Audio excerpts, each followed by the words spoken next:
Bismillahirrahmanirrahim. Bismillahirrahmanirrahim. Alhamdulillahirabbil alamin. Allahumma shalli wa sallim ala sayyidina Muhammadin wa ala alihi wa sahbihi wa sallim. Allahumma 'allimna ma yanfa'una wanfa'na bima 'allamtana innaka antal alimul hakim. Wa sallallahu ala sayyidina Muhammadin wa ala alihi wa sahbihi wa sallam ajma'in. Walhamdulillahirabbil alamin. Sekarang saya mau cerita tentang kenapa kita ini harus mengadakan maulid. Sudah kita bahas di pertemuan pertama.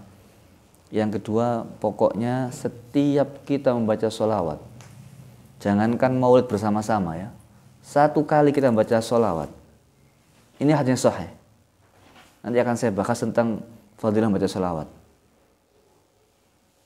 Fadilah membaca sholawat itu dalam kitab Al-Muhammadiyah punya Syekh Said Muhammad Al-Maliki itu ada 100 lebih mungkin. Kitabnya tebal. Jadi nggak ada habisnya baca sholawat. Kalau kita baca sholawat, itu Allah mewakilkan satu malaikat untuk menyampaikan kepada Rasulullah. Ya Rasulullah, fulan bin fulan baca sholawat. Yusallimu alaika. Dan Rasulullah menjawab salamnya. Jadi itu disebutkan namanya dan nama orang tuanya, fulan bin fulan. Jadi kalau kita itu salah satu cara anak berbakti kepada orang tua, itu baca sholawat. Karena dengan begitu nama orang tuanya juga diaturkan kepada Rasulullah. Dalam hadis yang sahih yang lainnya, fa'aksiru alayya minas sholati alayya yaumal jum'ah. Jadi hari Jumat itu perbanyak salat pada saya. Fa inna a'malakum tu'radu alayya. Kalau itu bahasanya bukan gitu. Fa inna sholatakum ma'rudu alayya. Jadi salatmu itu disampaikan kepadaku. Jadi ada malaikat khusus yang ditugaskan oleh Allah. Dan kita lihat sendiri bahwasanya ketika kita baca selawat, Rasulullah itu tahu, oh ini fulan. Makanya aulan nasi bi yaumil qiyamah aktsarum alayya sholatan. Yang paling mulia besok dari kiamat siapa? Orang yang paling banyak baca salat kepada aku, itu yang nanti di sisiku. Nah, itu. Maka kalau kita baca selawat, kita kemarin apa? Rahmat Allah mesti turun, mesti nggak pakai insya Allah. Kita baca selawat langsung rahmat Allah turun, langsung. Jadi kalau mau dapat rahmat baca selawat, langsung rahmat Allah turun. Dan kalau kita membaca selawat, Rasul itu tahu. Nah, ini sebenarnya ini nggak mau saya ngomongkan ini, tapi ini mukadimahnya. Haid Munzir saya pernah rekamannya, saya lihat Haid Munzir ini subhanallah, ini banyak mengatakan wali, banyak sekali lah, nggak ada yang nggak mengatakan wali nggak ngerti. Jadi rata-rata mengatakan wali. Haid Munzir pernah saya dengar ceramahnya. Berulang kali beliau, dan banyak cerita-ceritanya beliau banyak sekali. Dan itu nggak 1-2 orang, pengalaman teman-teman dekatnya itu menyaksikan tentang kesungguhan beliau dalam bersolat kepada Rasulullah itu. Dan beliau ini pernah, ya Rasulullah, bagaimana dengan orang yang selalu baca salat kepadamu ya Rasulullah, tapi dia ini kepin mimpi kepadamu, tapi belum berjumpa. Kenapa ini? Dia ini baca sholawat terus, dia kepingin berjumpa denganmu ya Rasulullah di mimpinya. Kenapa? Kok nggak sampai mimpi? Rasulullah itu, saya kan nggak mungkin persis ya. Rasulullah jawabnya malu Rasulullah itu, malu Rasulullah. Kenapa? Rasulullah menjawab, itu semuanya takdir dari Allah, saya nggak bisa kuasa untuk itu. Jadi kalau kamu sesuatu jangan ragu. Allah sudah bilang kan, man shalla alayya sallallahu alaihi asyran, sahih Bukhari, sahih Muslim, macam-macam. Pasti Allah akan 10 kali, pasti nggak pakai enggak. Kalau kamu nggak percaya hadis, kalau percaya hadis itu kamu nggak percaya sama Al-Quran, otomatis itu. Wa ma atakum rasul fakhudhuhu, atiullah wa rasul, banyak lah itu. Wa ma yuti'ir rasul faqad ata Allah ila akhirih lah itu. Kalau nggak percaya hadis, percaya sama siapa? Kita nggak mungkin kita berislam tanpa hadis itu. Bisa ya? Maka kalau kita baca selawat itu mesti Rasul hadir, mesti dan tahu. Dan kita ini setiap pagi dan sore selalu baca selawat bersama-sama beramai-ramai. Salatullahi maulana ala mambil hudajana.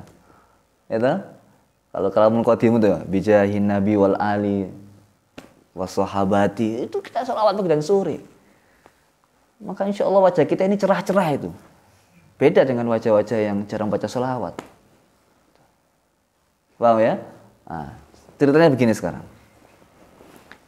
Cerita ini dalam kitab, nanti dicek di Google, ada bukunya namanya Al-Hadiyut Tam fi Mawaridil Maulidin Nabawi. Al-Hadiyut Tam fi Mawaridil Maulidin Nabawi, ditulis Syekh Said Muhammad Al-Maliki. Ini jasadnya utuh. Ini beliau dapatkan cerita dari ayahnya, Syekh Said Abbas Al-Maliki.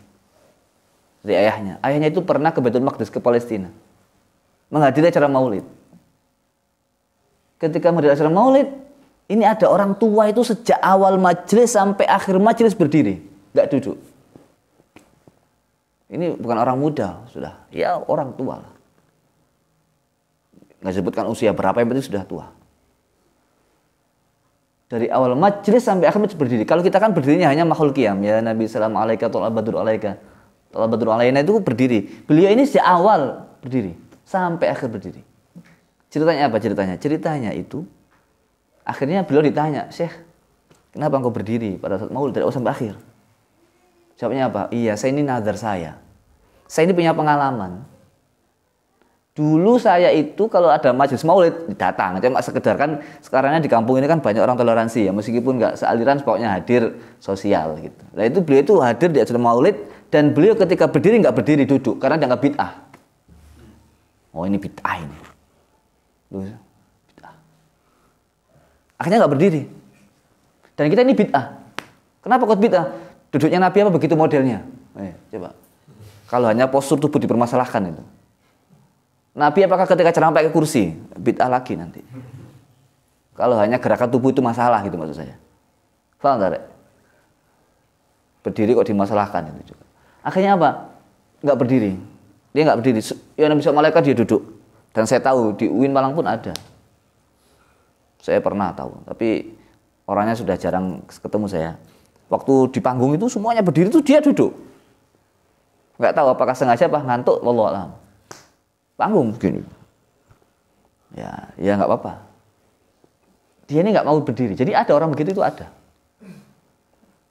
Nggak berdiri. Akhirnya apa yang terjadi, Dek? Malam itu mimpi dia. Malam itu mimpi, dalam mimpinya itu ada hafalah besar. Hal besar maulidan, Rasulullah datang. Semua orang berdiri, menghargai, menghormati Rasulullah. Ya Nabi salamu alaika, ya Rasulullah salamun alaika. Semua orang berdiri, dia duduk. Lalu dia itu kepingin berdiri tapi nggak bisa, kepingin diri nggak bisa. Kata Nabi, kamu nggak berdiri, anta la taqum, kamu nggak bisa berdiri. Kata Nabi gitu. Dalam mimpinya itu kamu nggak bisa berdiri. Dia yang nggak bisa, kamu nggak bisa berdiri. Bangun tidur itu ternyata betul lumpuh total, nggak bisa berdiri, lumpuh kakinya. Habis mimpi itu lumpuh. Dan kalian ini cerita banyak orang, kalau mimpi ketemu Nabi itu memang hak gitu. Saya baca manaqibnya Syekh Sadzili yang pendiri Al-Jannah, Datul Jannah itu, mimpi ketemu Nabi salaman itu sampai berhari-hari tangannya wangi. Itu banyak begini. Ya cerita nggak satu dua orang, mutawatir ini. Tapi ya kan nggak satu cerita, banyak cerita macam-macam. Berbohong sama Nabi bahaya itu, minanar. Falitabau aku tuh minanar. Kalau kita bohong, saya mimpi Nabi, saya begini, hati-hati itu. Berdosa sama Nabi nggak sama dengan berdosa kepada selain Nabi. Jangan sampai kamu jadi kiai, sok-sok aku mimpi Rasulullah begini, itu bahaya itu. Sangat berbahaya. Ancamannya di situ. Ini bangun itu nggak bisa bangun dia, nggak bisa bangun. Akhirnya dia merasa kayaknya ini gara-gara saya nggak berdiri waktu maulid. Gitu. Akhirnya nazar, ya Allah, jika Engkau sembuhkan kaki saya bernazar akan hadir di majelis maulid dan sebagai kafaratnya saya akan berdiri di akhir akhir. Ternyata tanggal lama kemudian Allah kasih kesembuhan, sehingga dia mengikuti janjinya dengan bernazar tadi itu, melaksanakan janjinya berdiri dari awal sampai akhir.